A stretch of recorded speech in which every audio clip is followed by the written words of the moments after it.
Salut à tous, ici Victor Perrault. Bienvenue sur ma chaîne, où on explore ensemble les mystères de l'intelligence artificielle. Si vous êtes plus passionné par les nouvelles technologies et que vous voulez en savoir plus sur le monde fascinant des réseaux de neurones, alors abonnez-vous pour ne rien manquer. Vous êtes prêts? C'est parti. Bonjour à tous, et bienvenue dans cette nouvelle vidéo. Aujourd'hui, je vais aborder un sujet qui me tient particulièrement à cœur, les projets qui sont contraints par des estimations rigides. Et pourquoi ils sont souvent voués à l'échec.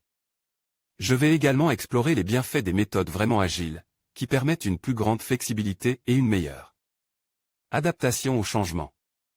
Ensemble, nous verrons comment ces approches peuvent transformer nos projets et nous aider à atteindre nos objectifs de manière plus efficace. Restez avec moi pour découvrir des insights précieux et des conseils pratiques. Les estimations constituent le socle de beaucoup de projets informatiques. On estime pour organiser un projet, on estime pour mettre en place un planning, on estime pour déterminer une date de livraison, on estime pour s'engager et contractualiser, et surtout, on utilise ces estimations préalables pour juger de la réussite ou de l'échec d'un projet.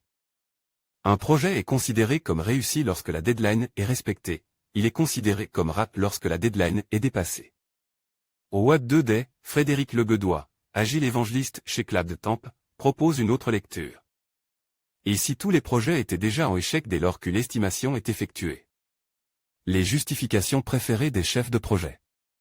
Il arrive fréquemment que des projets disposant d'une échéance ne soient pas livrés dans les temps. Dans ce cas, les responsables trouvent souvent des excuses. Mon planning était bon, mais le client a changé d'avis. Cette première justification est difficile à justifier. Le fait que le client change d'avis n'est pas une mauvaise chose en soi. Il a réfléchi, son projet a mûri, il estime qu'une modification peut rendre service aux utilisateurs. C'est potentiellement bon, mais ce n'est pas compatible avec les plannings. Mon planning était bon, mais les développeurs sont en retard. Dans le second cas, le fait de dire que les développeurs sont en retard fait planer le doute sur leurs compétences. Ils sont en retard, comprenez mauvais ou fautif. Pourtant, Frédéric Lebedois estime que la faute est imputable à ceux qui font le planning, pas ceux qui font le travail. Le retard est une différence de délai entre ce qui est prévu et ce qui s'est vraiment passe. C'est la différence entre un rêve et la réalité. La réalité ne peut pas avoir tort, contrairement au planning. C'est comme les prévisions météo, elles ont une certaine fiabilité, tandis que le temps qu'il fait est nécessairement exact.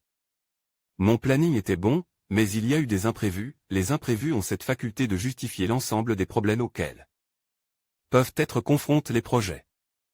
Si la deadline n'a pas été respectée, c'est souvent parce que des bâtons sont venus se loger dans les roues des membres qui travaillent sur un projet. On peut voir ces événements comme des imprévus, on peut également les accepter et considérer qu'il est impossible de tout prévoir et de tout planifier. Planifier, c'est un métier, celui des voyants, celui des oracles, et parfois celui des chefs de projet. La recette miracle de l'agilité autoproclamée. Pour en finir avec ces frictions et ces projets imparfaits, tout le monde parle d'agilité. Aussitôt employé, aussi galvaudé.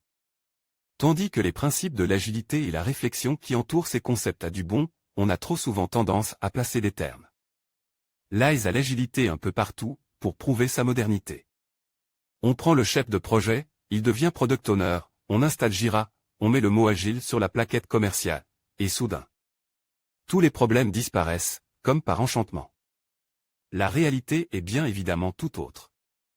Sans formation aux méthodes agiles, sans explication de leur intérêt pour la conduite des projets, et surtout sans changement d'état d'esprit dans la gestion effective des projets, ces derniers ne peuvent être mieux menés. Quand on change la terminologie et qu'on ne change pas la réalité, les mêmes causes amènent les mêmes conséquences. Les liens de causalité sont immuables. Il faut repenser sa manière de fonctionner et ne plus faire de planning uniquement parce que c'est la tradition, parce qu'on a toujours fait comme ça. L'impact des estimations sur la productivité des développeurs. Selon Frédéric Lebedois, les estimations ont au moins deux conséquences néfastes.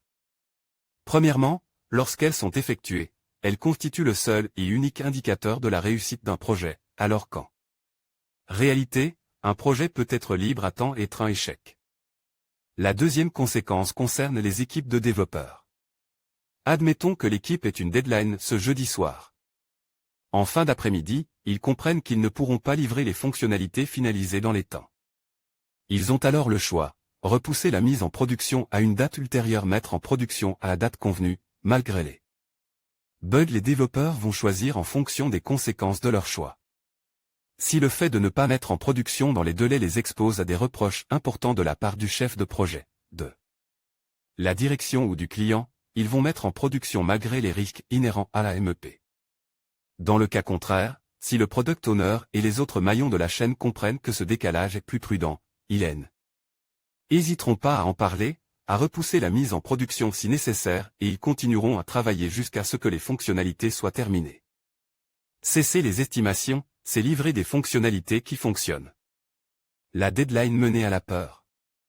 Certains continueront ce constat en précisant que la peur menait à la colère menait à la haine menait à la souffrance. La planification a aussi pour conséquence d'engendrer de la dette technique. Pour ceux qui ne sont pas familiers avec le sujet, la dette technique correspond à un prêt effectué à la banque.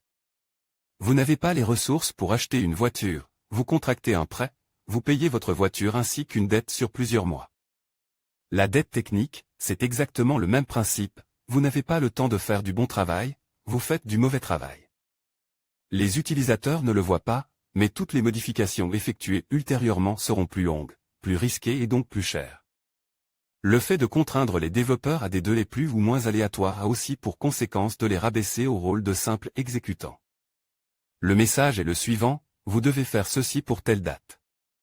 Un développeur a besoin de temps pour prendre des initiatives, pour concevoir, pour échanger avec ses pairs.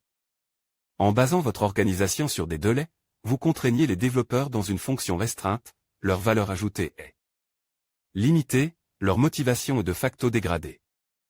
Le problème des méthodes d'estimation. Le principal problème des méthodes d'estimation est qu'elles ne sont jamais fiables. Des chefs de projet estiment les délais en relisant plusieurs fois le cahier des charges, la fameuse méthode du doigt mouille. Des clients présentent trop brièvement leurs besoins pour qu'une estimation cohérente soit effectuée. On veut d'abord connaître le budget nécessaire, on précisera nos spécifications plus tard. Essayez cette méthode avec votre épicier, passez le voir en lui demandant simplement combien cela va vous coûter sans lui dire précisément ce que vous souhaitez acheter. Il n'y a que dans l'informatique que ce genre de méthode perdure. D'autres méthodes comme Kokomo, Constructive Cost Model, tentent de prévoir l'imprévisible avec des formules plus ou moins scientifiques. Ici, le nombre de lignes de code attendu permet de connaître le temps nécessaire au développement du projet. Mais le nombre de lignes de code n'est pas connu à l'avance et toutes les lignes de code ne nécessitent pas le même temps de développement.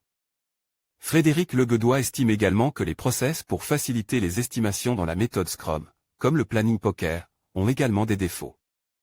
En début de sprint, vous allez passer du temps à estimer l'imprévisible. En fin de sprint, vous passerez du temps à essayer de comprendre pourquoi votre estimation initiale ne s'est pas vérifiée.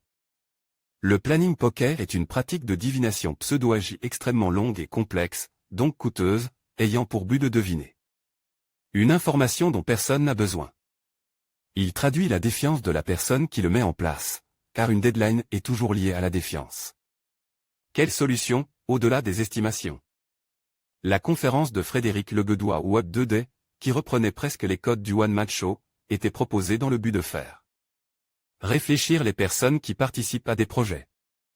Selon lui, pour permettre au projet d'être de vraies réussites, il faut commencer par arrêter avec le management par la peur. Il faut arrêter de dire qu'il faut faire telle chose pour telle date. Il faut laisser les développeurs discuter, échanger, trouver des solutions. Les gens n'ont pas besoin de deadline pour partager, la motivation suffit.